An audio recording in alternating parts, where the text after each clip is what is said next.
नमस्कार, आप देख रहे हैं राष्ट्र की बात में हूं मानक गुप्ता। आज शनिवार के दिन अचानक सीएजी की रिपोर्ट बाहर आई, लीक हुई और शराब घोटाले का जिन्न बोतल से फिर से बाहर आ गया। बीजेपी इस सीएजी की रिपोर्ट के हवाले से आम आदमी पार्टी को और केजरीवाल को चुनाव के बीच में कटघरे में खड़ा कर रही है। जिस शराब घोटाले की चर्चा सालों से हो रही है, आज उस घोटाले से सरकार को नुकसान कितना हुआ उसका आंकड़ा भी सामने आ गया। बीजेपी का कहना है शराब घोटाला 2000 करोड़ से भी ज्यादा का घोटाला है। 2000 करोड़ का घोटाला। आम आदमी पार्टी कह रही है यह बीजेपी के दफ्तर में तैयार हुई सीएजी रिपोर्ट है और सिर्फ चुनाव में डेस्परेशन है बीजेपी का, क्योंकि बीजेपी हार रही है। पहले जरा आपको बता देते हैं बीजेपी ने आज कैसे इस सीएजी की रिपोर्ट को हथियार बनाकर आम आदमी पार्टी पर हमला किया। अनुराग ठाकुर ने बीजेपी की तरफ से प्रेस कॉन्फ्रेंस की और कहा ये पाठशाला खोलेंगे कहकर आए थे, मधुशालाएं खोली, स्वराज की बात करते थे, शराब पर आए। अब सीएजी रिपोर्ट पर अनुराग ठाकुर कहते हैं आम आदमी पार्टी को जवाब देना ही पड़ेगा, क्योंकि घोटाला छोटा मोटा नहीं 2000 करोड़ का है। सुनिए अनुराग ठाकुर को।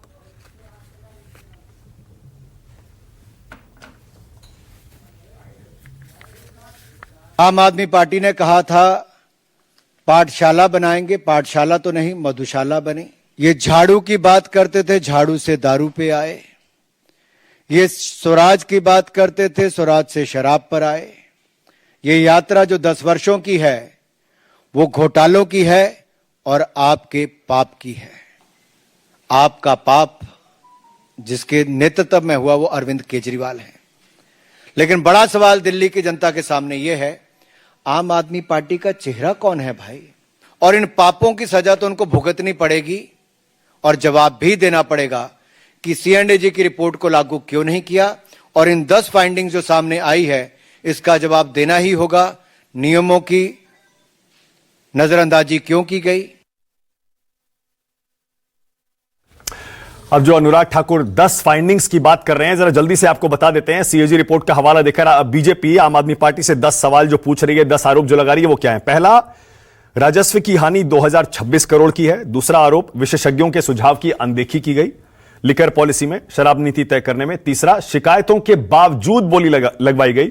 चौथा, शराब नीति का जो उद्देश्य था उसे नजरअंदाज किया गया। पांचवां, बोली लगाने वाली कंपनियों की वित्तीय स्थिति नजरअंदाज की गई, देखी नहीं गई।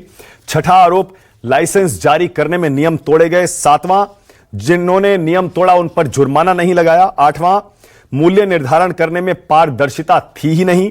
नौवां, कैबिनेट और एलजी की अनुमति के बिना फैसला लिया गया। और 10वां, आबकारी नियमों का उल्लंघन किया गया। यह बीजेपी सीएजी रिपोर्ट के हवाले से आम आदमी पार्टी पर लगा रही है आरोप। अब संजय सिंह आम आदमी पार्टी की तरफ से जवाब देते हैं। वो कहते हैं यह सीएजी रिपोर्ट जिसका हवाला बीजेपी दे रही है, यह है कहां, कॉपी कहां है? भाजपाई बौखला गए हैं, विचलित हो गए। सुनिए संजय सिंह को।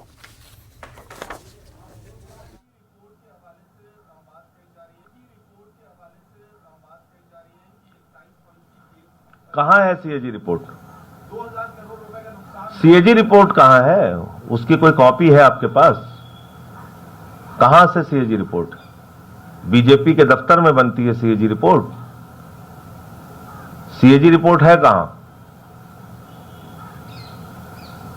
भाजपाई बौखला गए हैं, मानसिक रूप से विक्षिप्त हो गए हैं, चौराहे पे खड़े होकर कुछ भी चिल्ला रहे हैं। उनकी हर बात का हम जवाब थोड़ी देंगे। एक तरफ कहते हैं सीएजी रिपोर्ट टेबल नहीं हुई, दूसरी तरफ कहते हैं सीएजी रिपोर्ट आ गई। कहना क्या चाहते हैं भाजपा के लोग? अब जैसे ही ये सीएजी की रिपोर्ट आई, पोस्टर वॉर शुरू हो गई बीजेपी और आम आदमी पार्टी में। दोनों पार्टियों ने क्या पोस्टर एक दूसरे के खिलाफ जारी किए हैं, जरा पोस्टर देखिए, तब आपको समझ में आएगा इस समय आज क्या नैरेटिव चल रहा है दिल्ली चुनाव का। बीजेपी अपनी तरफ से जो पोस्टर जारी कर रही है उसमें आपदाए आजम कह रही है अरविंद केजरीवाल को, और अरविंद केजरीवाल आम आदमी पार्टी के पोस्टर में देखिए शान से खड़े हैं। उसमें लिखा है अकेला खड़ा ईमानदार, और बीजेपी जो ऊपर उनके नेताओं की तस्वीरें इस पोस्टर में लगाई गई हैं उसमें लिखा है निकम्मों की कतार। एक और पोस्टर वैसे जारी किया है बीजेपी ने जिसमें शराब घोटाले का भी जिक्र है। इधर बीजेपी ने आज अपना एक इलेक्शन का थीम सॉन्ग भी लॉन्च किया है। जरा आप वो थीम सॉन्ग भी थोड़ा सुनिए, तब समझ में आएगा बीजेपी इस प्रचार को किस दिशा में ले जाने की कोशिश कर रही है। जरा थीम सॉन्ग चलाइए।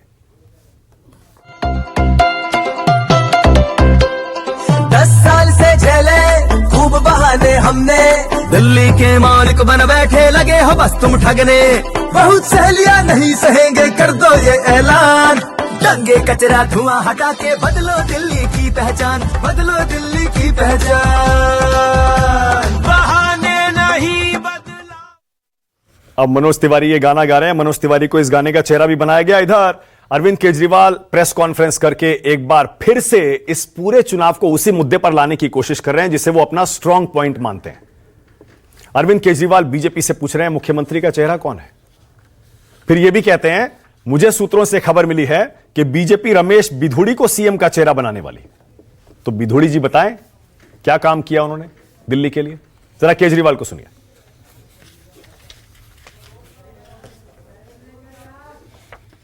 सूत्रों के मुताबिक कि 1-2 दिन में औपचारिक रूप से रमेश बिधूरी जी के नाम का ऐलान कर दिया जाएगा। मैं तहे दिल से रमेश बिधूरी जी को बधाई देना चाहता हूं भारतीय जनता पार्टी के सीएम उम्मीदवार बनने के लिए।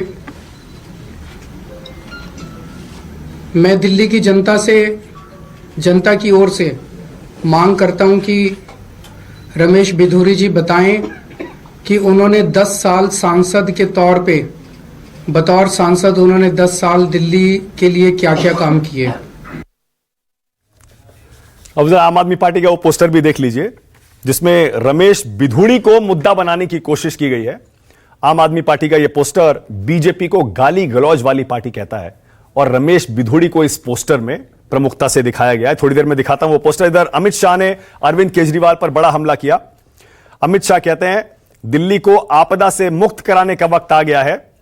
आपदा के भ्रष्टाचार से 5 फरवरी को दिल्ली को मुक्ति मिल जाएगी। जरा अमित शाह को सुनिए।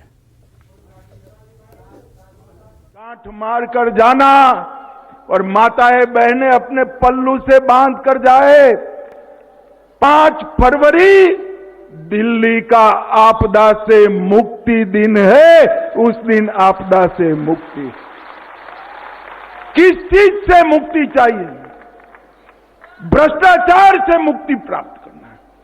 जो लोग भ्रष्टाचार के खिलाफ आंदोलन किया, अन्ना जैसे संत पुरुष को आगे कर सत्ता पर आए, उन्होंने इतना भ्रष्टाचार किया कि देश की सभी सरकारों के रिकॉर्ड भ्रष्टाचार करने में तोड़ दिए। राष्ट्र की बात में अब आज का सवाल आपकी स्क्रीन पर। आज का मेरा पहला सवाल यही है, बीच चुनाव क्यों निकला भ्रष्टाचार का जिन्न? और दूसरा, अब दिल्ली की लड़ाई सीएजी रिपोर्ट पर क्यों आई?